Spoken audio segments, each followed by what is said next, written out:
গুরুত্বপূর্ণ দুটি প্রশ্ন রোজা নিয়ে।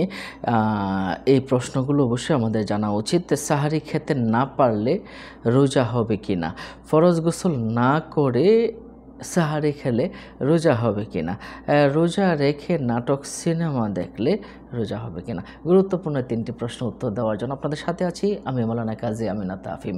সম্মানিত দর্শক ও শ্রোতা, সাহারি খেতে না পারলে রোজা হবে কি না। দেখুন, সাহারি খাওয়া সুন্নাত। রাসূল সাল্লাল্লাহু আলাইহি সাল্লাম বলেছেন, তাসাহারু ফাইন্নাহা বারাকা, তোমরা সাহারি করো, কারণ এটা হচ্ছে বারাকাত, এটার মাঝে অনেক বরকত আছে। সুতরাং কেউ যদি একটু পানি হোক, একটু খেজুর দিয়ে হলেও আমাদেরকে সাহারি খাওয়াটা, এটা হচ্ছে সুন্নাত। রাসূল সাল্লাল্লাহু আলাইহি সাল্লাম এটাকে নির্দেশ করেছেন। আর যদি কেউ অনর্থক, ইচ্ছাকৃতভাবে অনর্থক যদি না খায়, সে যেন সুন্নতের বিরোধিতা করলো। আর অনিচ্ছাকৃত যদি হয়, যে সাহারি খেতে পায়নি ভুলে, এমনটা যদি হয়, তাহলে কিন্তু তার রোজা হয়ে যাবে। ঘুমের কারণে হোক, ভুলে হোক, যে বা অনিচ্ছাকৃত হোক, যদি না খেতে পারে তাহলে তার রোজা কিন্তু হয়ে যাবে। আর ইচ্ছাকৃত হলেও রোজা হয়ে যাবে, তাতে কোনো সমস্যা নেই, কিন্তু বরকত থেকে সে বাদ পড়ে যাবে। দেখুন, ফতোয়া শামিতে কিন্তু এই বিষয়টা এসেছে, আলমগীরতেও কিন্তু এই বিষয়টা এসেছে। সাহারি খেতে না পারলেও আপনার কিন্তু রোজা কিন্তু নিরেট হয়ে যাবে, তাতে কোনো সমস্যা নেই।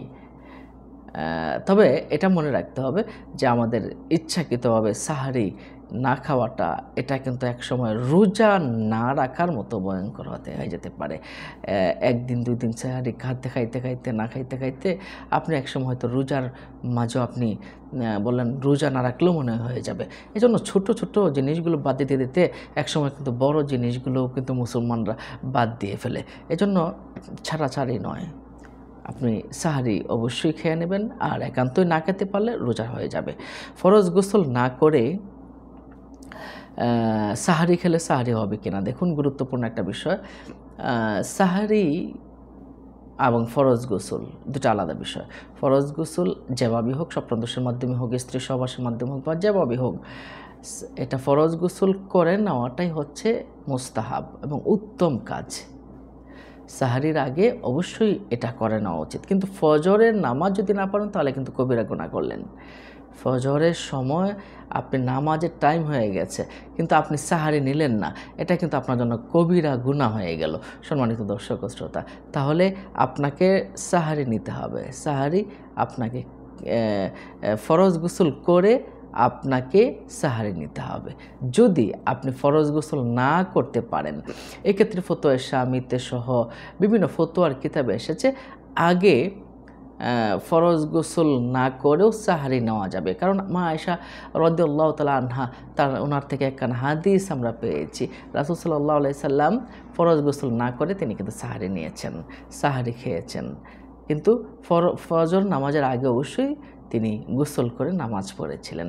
সুতরাং ফরজ গোসল না করেও কিন্তু আপনার সাহারি নেওয়া যাবে। নিশ্চয়ই বিষয়টা ক্লিয়ার হয়েছেন সম্মানিত দর্শক ও শ্রোতা। এরপরে যে বিষয়টা আমরা জানব, রোজা রেখে নাটক সিনেমা দেখা যাবে কি না। দেখুন, গুরুত্বপূর্ণ একটা প্রশ্ন। রোজা রেখে নাটক সিনেমা, রোজা মানে কি জানেন? রোজা মানে হলো বিরত থাকা। আপনি হৃদয়টাকে যদি কন্ট্রোল না করতে পারেন, আপনার কুপ্রবৃত্তিকে যদি কন্ট্রোল না করতে পারেন, তাহলে রোজা রাখার মানে কি এটা আমি বুঝি না। রোজা রেখে যদি আপনি আপনার নফসকে, আপনার প্রবৃত্তিকে যদি একটু না রাখতে পারেন, সামলাতে না পারেন, খারাপের দিকে মন যায়, তাহলে রোজা রাখার কোনো মানে আমি দেখি না। হ্যাঁ, রোজা আল্লাহ পাক রব্বুল আলামিন অর্ডার করেছেন, রাখতে হবে অবশ্যই। সাথে সাথে মনের কুপ্রবৃত্তিগুলোকেও একটু সাধন করতে হবে। আপনার যদি নাটক সিনেমা দেখেন, রোজা কিন্তু মাকরুহ হয়ে যাবে, রোজা কিন্তু পরিপূর্ণভাবে হবে না। বেগানা কোনো নারী, বেগানা কোনো পুরুষের দিকে আপনি দৃষ্টিপাত করলেন, সেই ক্ষেত্রে কিন্তু রোজা হালকা হয়ে যাবে এবং আপনি চোখের জিনা করলেন। নাউজুবিল্লাহ। সম্মানিত দর্শক ও শ্রোতা, এই ক্ষেত্রে ফতোয়া হলো আপনার রোজা হয়ে যাবে, কিন্তু আপনি নাটক সিনেমা এগুলো দেখার কারণে আপনি কিন্তু গুনাহগার হবেন। সম্মানিত দর্শক ও শ্রোতা, আপনাদের কোনো প্রশ্ন থাকলে আমাদের কমেন্ট বক্সে প্রশ্ন করতে পারেন। পরবর্তী প্রশ্ন উত্তর ইনশাআল্লাহ আমরা পরের ভিডিও